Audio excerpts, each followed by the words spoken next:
سلامونه ملګرو، جلال آباد ستر ښار دی. هندي رکشاوې بندې شوي دي. موږ هم په ښار کې دغسې پلې مزل کوو.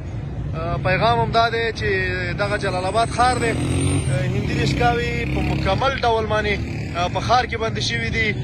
ښار یوه نوې بڼه اخیستې ده او خلک چې دی په ازادانه ډول باندې تګ راتګ کوي. زموږ پیغام هم دا دی چې په جلال آباد ښار کې د هندي رکشاو بدیل پیدا شي، ترانسپورتي بسونه پیدا شي، تر څو خلک په ترانسپورتي بسونو کې د یو ځای نه بل ځای ته تګ راتګ وکړي. تاسو ګورئ چې تاسو باندې به د جلال آباد ښار ننداره وکړم. راغلی یم دلته په جلال آباد ښار کې ګرځم تر څو تاسو ته وښایم چې یوه هندي رکشه به په جلال آباد ښار کې پیدا نه کړي.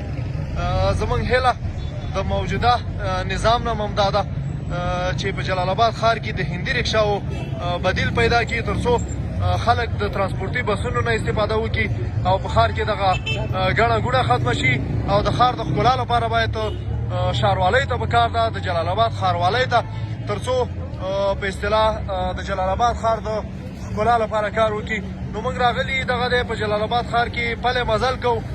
دغه خلک هم په ازادانه ډول باندې روان دي تر څو په جلال آباد ښار کې پلې مزل وکړي. نو ډېر د خوښۍ احساس کوم. په جلال آباد ښار کې باید ترانسپورتي بسونه پیدا شي. ښاروالۍ ته پکار ده چې د جلال آباد ښار د ښکلا لپاره په یوه میاشت کې ډېر کارونه وکړي او دا ښار یوه نوې بڼه واخلي، تر څو ولسونه یې د جلال آباد ښار کله چې جلال آباد ښار ته څوک داخلېږي باید د دې د ښکلا نه خوند واخلي، د دې د چاپېریال نه خوند واخلي او ښار یوه نوې بڼه خپله کړي. نو راغلی یم دغه دی په جلال آباد ښار کې ولاړ یم په پښتونستان واټ کې. دغه خلک چې دی ټول پلې مزل کوي، ترانسپورتي بسونو ته زیات ضرورت دی. مننه.